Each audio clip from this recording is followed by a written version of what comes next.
ஹல்லேலூயா.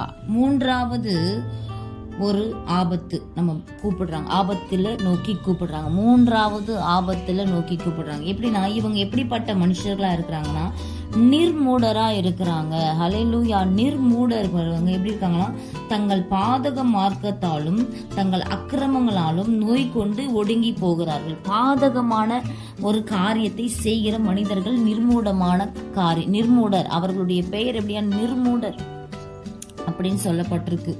மூடத்தனமான மனுஷங்க பாதகமா தனக்கு மாத்திரம் வைத்துக் கொள்ளுகிறது, பாதகமான காரியத்தை செய்து கொள்ளுகிறது. இதெல்லாமே பாருங்க மூன்றாவது ஆபத்து. நோய் கொண்டு ஒடுங்கி போகிறார்கள். நோய்வாய்ப்பட்டு எனி டைம் வியாதியிலிருந்து சுகம் கிடைக்கல.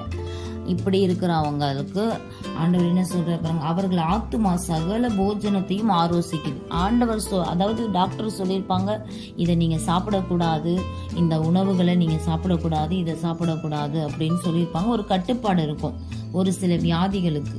ஆனா இவங்க என்ன பண்றாங்கன்னா ஆத்துமா சகல போஜனத்தையும் ஆரோசிக்குது. அவங்களுடைய இருதயம் என்ன இருக்குதா, இதை சாப்பிடலாமா, அதை சாப்பிடலாமா, இதை தின்னலாமா அப்படின்றது அவங்க யோசிக்குது அப்படின்னு சொல்லப்பட்டிருக்கு. அவங்க பாருங்க அவர்கள் மரண வாசல்கள் பரியந்தம் சமீபிக்கிறார்கள். அவங்க என்ன பண்றாங்க, இதை சாப்பிட்டா நீங்க செத்து போயிடுவீங்கன்னு சொல்லியும் கூட சில பேர் குடிக்கிறாங்க பாருங்க. நீங்க குடிச்சீங்கன்னா இறந்துடுவீங்கன்னு சொல்றாங்க, ஆனாலும் பயமே இல்லை. அதுதான் பாதக மார்க்கத்தார்கள். அல்லேலூயா.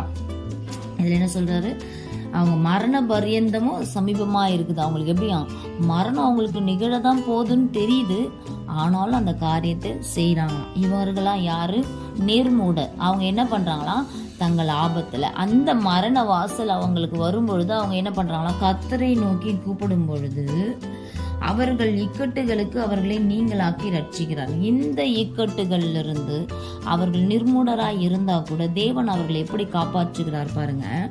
அவர் தமது வசனத்தை அனுப்பி அவர்களை குணமாக்கி அவர்களை அழிவுக்கு தப்பு வைக்கிறார். ஆண்டவருடைய வசனத்தை அவர் அனுப்புறாராம்.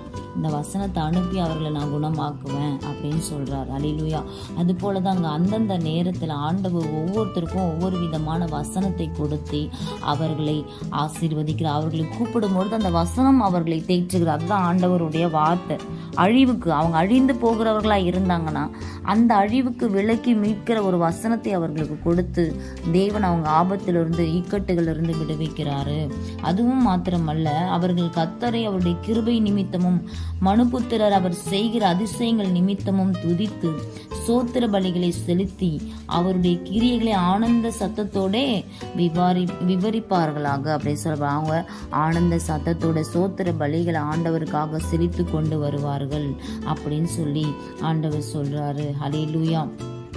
அடுத்த ஒரு ஆபத்தை குறித்து அடுத்த ஒரு வீடியோல பார்க்கலாம்.